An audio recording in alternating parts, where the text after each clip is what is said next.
सोनम वांगचुक का hunger strike आज 17वें दिन में दाखिल हो चुका है। दिल्ली के जंतर मंतर पर नीट यूजी के क्वेश्चन पेपर लीक को लेकर एहतजाज जारी है।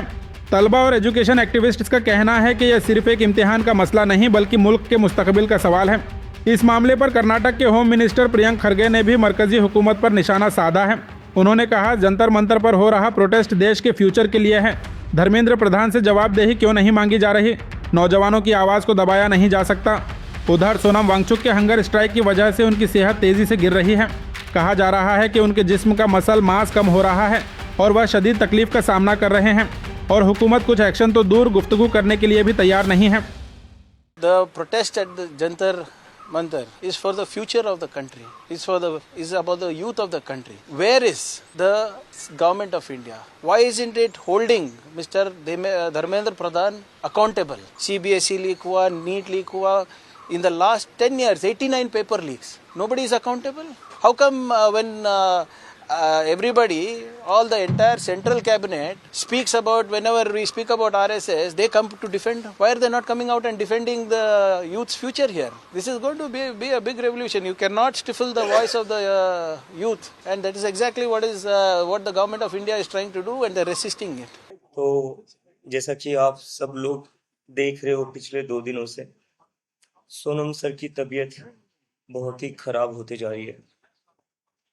उनका वजन जो है लगभग 8.5 किलो कम हो चुका है जब से उन्होंने अनशन किया है। आज अनशन का 16वां दिन है। 8.5 किलो वजन कम हो चुका है उनका, और अब उनका मसल लॉस भी हो रहा है जो काफी ज्यादा डेंजरस है। अभी उनकी रिब्स बाहर आ रही है, पूरा रिब केज दिख रहा है मसल लॉस के कारण, और ब्लड प्रेशर भी लगातार कम आ रहा है। उनकी शुगर भी लगातार कम आ रही है।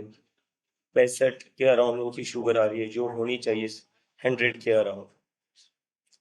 तो विथ ईच पासिंग आवर उनकी तबीयत बहुत ही ज़्यादा खराब होती जा रही है।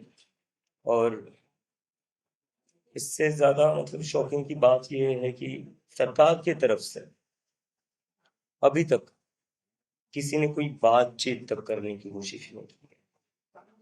इस देश का इतना बड़ा एजुकेशनिस्ट, इतना बड़ा साइंटिस्ट 16 दिनों से भूखा है, अपनी जान दांव पर लगा रहा है। आप देख सकते हो उनकी हालत पीछे।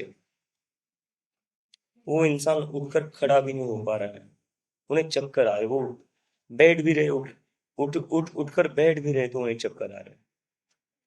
इस हालत में वो इंसान यहाँ पर पिछले 16 दिन से बैठा हुआ है, और फिर भी उसके बाद सरकार बात तक करने को तैयार नहीं की। ऐसा कौन सा गुनाह कर दिया है सोनम वांगचुक ने? ऐसी कौन सी गलती कर दी है सोनम वांगचुक ने कि सरकार उनसे बात तक करने को तैयार नहीं है? किस चीज का इंतजार कर रही है सरकार? मैं सारे मीडिया के माध्यम से पूछना चाहता हूँ प्रधानमंत्री जी से कि वो किस चीज का इंतजार कर रहे हैं। क्यों आप एक बार अपने मिनिस्टर्स को या अपने ऑफिशियल्स को यहाँ भेज नहीं सकते? कम से कम बात तो करिए ना। इसी देश के नागरिक है, इसी देश के लिए रमन मैग्सेसे अवार्ड जीता है, इसी देश का नाम पूरी दुनिया में रोशन किया है, तो आज उनसे आप बातचीत भी नहीं करना चाहते। ये बहुत ही दुखद है। इतनी ज्यादा इनसेंसिटिव और इतनी ज्यादा एरोगेंट सरकार मुझे नहीं लगता कहीं और हो सकती है। हमें इसकी बिल्कुल उम्मीद नहीं थी कि ये सरकार इतनी ज्यादा इनसेंसिटिव हो सकती है।